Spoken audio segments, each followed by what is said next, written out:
సర్కారు ఎవల చేతులున్నా అధికార కుర్చీల ఎవరు కూర్చున్నా మెయింటెనెన్స్ అనేది సమానంగా చేయాలి. అది అధికార కార్యాలయాలైనా ప్రతిపక్ష కార్యాలయాలైనా. ఎందుకు ఈ మాట అంటున్నా అంటే ఈ చక్కదనాల మెయింటెనెన్స్ చూసి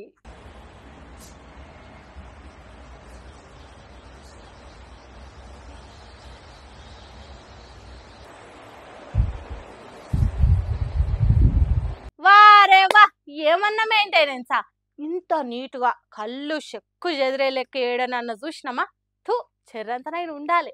ఎంత ప్రతిపక్ష పార్టీ అయితే మరి ఇంత ఘోరంగా పెచ్చులూసి అధ్వానంగా మారేదాకా చూస్తారా?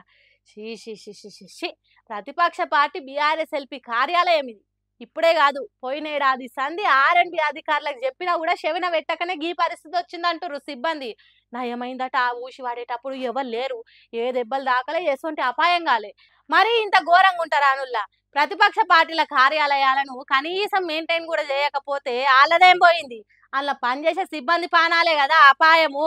జర ఇది చూసి అయినా సర్కార్ మెయింటెనెన్స్ డిపార్ట్మెంట్ వాళ్ళు బుద్ధి తెచ్చుకుంటే బాగుండు అని తిడుతుర్రు బీఆర్ఎస్ కార్యకర్తలు, అట్లనే ఈ ఘనకార్యం చూస్తున్న పబ్లిక్.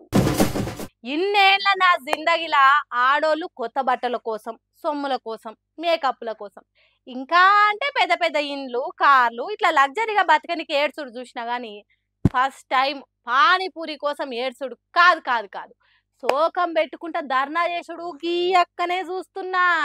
ఓషిని బాధపాడుగాను నడి రోడ్డు మీద కూర్చొని ఎక్కిలు రాంగ ఎక్కి ఎక్కి ఏడవబట్టింది కదా. గుజరాత్లో ఉన్న వడోదరల గీ అక్కకు ఆకలై పానీపూరి తిందామని పోయిందట. ముందే అడిగిందట 20 రూపాయలకు ఎన్ని ఇస్తావన్నా అని. 6 ఇస్తా అన్నాడట.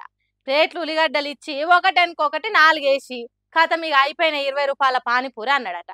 అంతే ఇక నువ్వు నాకు 2 పానీపూరీలు తక్కువ వేస్తావా అని ఏడ్చుకుంటే నడి రోడ్డు మీద దారి నగ్గుస్తుంది. ఎంత చెప్పినా వినకపోయేసరికి పోలీసులే రంగంలోకి దిగిర్రు. ఆయన కూడా అక్క శోకం ఆగలే, ధర్నా విరమించలే. మీరేం చేస్తారో నాకు తెలియదు, నాకు ఆ కడమ 2 పానీపూర్లు అయినా వేపియ్యరు, లేకుంటే ఆడికెళ్ళైన బండి నన్న లేపియ్యరని ఈ షరతు పెట్టిందట. ఓ దిక్కేమో ట్రాఫిక్ జామ్ పెరుగుతూనే ఉంది. సరే అమ్మా నువ్వు అన్నట్టే చేస్తాం, నడు కడమ 2 పానీపూరి లేపిస్తామని పోలీసులు నచ్చజెప్తే అప్పుడు శోకం ఆపి ఆడికెళ్ళి కదిలింది. ఆడోళ్లకు పానీపూరి అంటే ఇష్టమని తెలుసు కానీ మరీ 2 తక్కువ వేసిండని ధర్నాకు దిగే అంత కూడా వెనకాడరని ఇప్పుడే చూస్తున్నాం. ఉండాలమ్మా ఉండాలి, ఇలాంటి వీర మహిళలు, ఇలాంటి పోరాటాలు ఇంకా ఎన్నెన్నో చేయాలి. దండం రదూత మీకు అని కామెంట్లు చేస్తురు సోషల్ మీడియాలో చూసినాక. ఏం ఆడాలో ఏమో తల్లి గిట్లా తయారైతురు, ఒక్కరు చేసి అందరు ఇజ్జత్ తీస్తురుగా.